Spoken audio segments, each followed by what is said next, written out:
My name is Jerry Decker, and I'm going to talk about something that a little group of us have been working on for about 2 years now. It's hard to believe, I'll give you that, but it's based on, partly based on this. This is from a very old book, and it's basically saying that ether and zero-point energy are the same thing, but they're extremely high frequencies, very short wavelengths. If you take, just as energy can be released from exploding mass, E equals mc squared, you explode the mass to get the energy. It goes back to ether. Just in the exact opposite, you can precipitate ether into mass. And it uses it with a spectrum, just like white light. You get all the different frequencies, except in this case, you get energy, mass, and everything. So you can see, if you slow down ether to make it longer wavelengths, the next thing you get is magnetism. If you slow that down, you get electricity. You slow that down, you get light, and then heat, then sound, the physical vibration, and then matter. And it's an interesting hypothesis because there's a lot of claims of people who do apports and materialize things, and it's just precipitation of matter from nothing. And it's an interesting thing. Anyway, but understand this first, and also the fact that each one of these bands is a full spectrum. Just as you have white light that generates all the colors, then you'd have magnetism that has many colors, many different frequencies.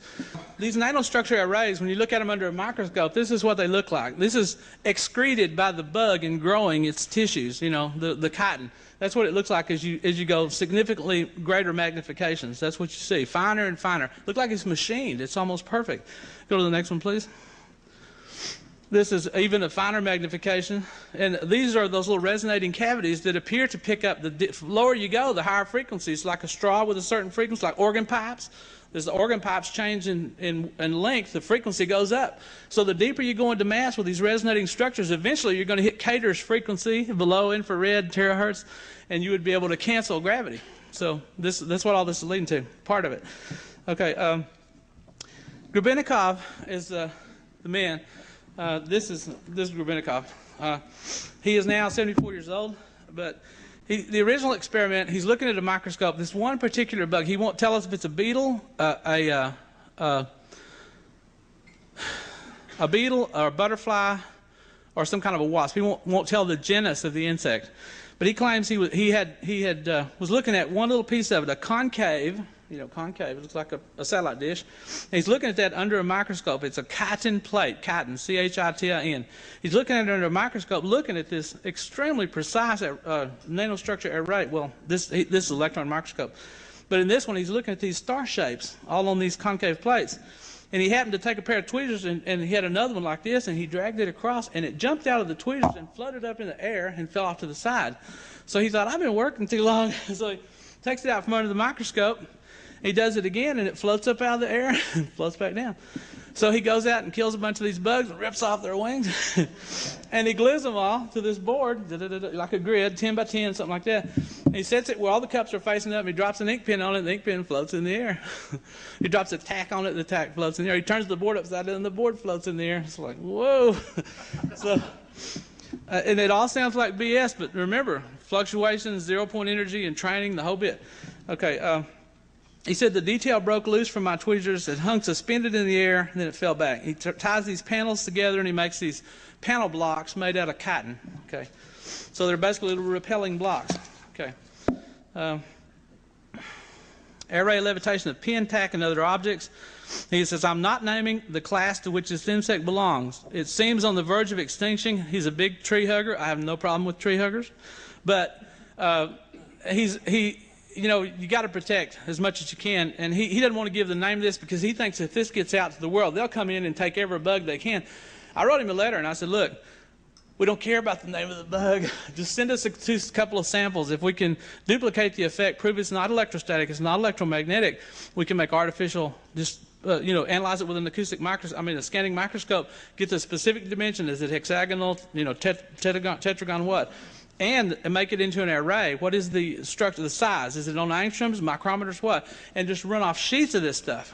So if you made a pair of coveralls with this stuff, you'd float in the air like a big balloon. It gets better. See, this is the Twilight Zone version of the whole thing, so I should just quit now, but we're not through. There's a lot more. Okay.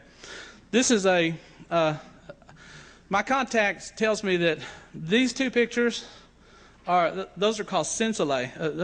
That's wrong, Chuck. Turn it back 90 degrees. Yeah, upside down now. Upside down. There you go. Yeah, those are called sensilae. Those little hairs. And this is Phil Callahan. He's an entomologist in Florida, and they have like little craters, and they have a hair inside of it. And the hair, as it vibrates based on the frequency, it stimulates the crater, and that's how the insects detect. In fact, their ears, anywhere there's hair, it has these little sensilae. The next one, please. But he's telling me these 4 pictures are from the insect that has this structure. That's what he says, but I don't know if it's true or not. Next one, please.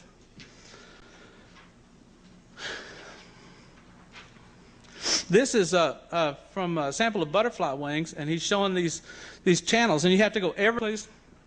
This is Grebennikov holding what all this led to. It looks like he's an artist, so he goes out in the country and he takes his paints and stuff. This is like an artist set, and it folds up, you know, so normally it unfolds and it's got all the palettes and all. Next one, please. So he basically has hand grips. He's got a left hand grip and a right hand grip, clutch cables, like a motorcycle. And notice he got little wing nuts to attach them all. Next one, please. This fits on top of this, and that fits onto the board when it's unpopped, when the hinges are open, and it's all wing nutted together. Notice, no batteries, no light, no nothing. It's just natural. This box is hollow underneath, by the way. Next one, please. This is Professor Grebennikov. This is the actual stand, what it looks like. So you stand on this thing, and you turn these clutch cables. Next one, please. This is Professor Grebennikov standing on this machine, and notice the shadow is directly on the ground. Next one, please. And this is when he's floating off in the air from these wing structures off these bugs. Totally natural effect. No electricity, no nothing. Next one, please. It took me, I've been on this a long time. So when I first saw that, I thought, oh, please. And then I went and translated part of the chapter, and I'm reading his stuff about cavity structures, and there was a lot more. I won't go into all the details, but there were a lot of things that clicked in my head. QNet, that's what we're all about, correlation and networking. So all these things are popping into my head of all these hits. And I said, this is not right. So I told Dan about it, and I told several other people about it, and we've all been corresponding for 2 years now, trying to collect other information and looking for other things. And we've found tons of stuff, including Maclay. I mean, you know, NASA's on this, but they're on the tip. This is he can't use a camera. He says when he's flying on this thing, he's got spring-loaded controls, and basically if he takes his hands away, they'll pop and close, and he'll fall. So he can't have a camera. The guy only lives on $24 a month. He's real poor. Russia's really bad, really bad. And so he says he can't have a camera when he goes up there. Plus, the camera doesn't work properly. So because he's an artist, he paints what it looks like when he's flying around on this thing. That's the one painting. This is from way high up. This is like 1,000 feet. Go ahead, Chuck. This is coming in through a valley going towards a lake. So next one, please. Now, this could all be fake. This is transcendental meditation, what they call yogic flight, where they pop their legs and they jump over the air and take a picture quick, and then, of course, they fall back down. So he might be standing on the platform, and he jumps up, take the picture quick while he's in the air. No. And I'll show you why. Next, check. This is the underside of the platform from the book. Now, if you notice, in the upper, he stylizes it with, it doesn't glow and have colors and all like that. But, Chuck, can you pull this piece here? No, right where your hand is. Move that in the center, please. Okay. You notice all those little veins? Okay. And he said I'm right about this. So in each corner of the box, he went out and he got popsicle sticks, flat popsicle sticks, and he glues 10 of these little cups on top of the popsicle stick. And he's got all these sticks lined up with a common rod, so when he opens it, he's got a Japanese fan. That's what those fans are. In the back, there's, next one, please. There's the cups, there's the popsicle stick, there's the rod holding all the sticks together to form the fan. There's the 4 fans in the corner of this hollow box. One clutch cable controls the 2 in the front. The clutch cable on the other side controls the 2 in the back. When he opens the clutch cable simultaneously, he gets equal lift and he floats up off the ground.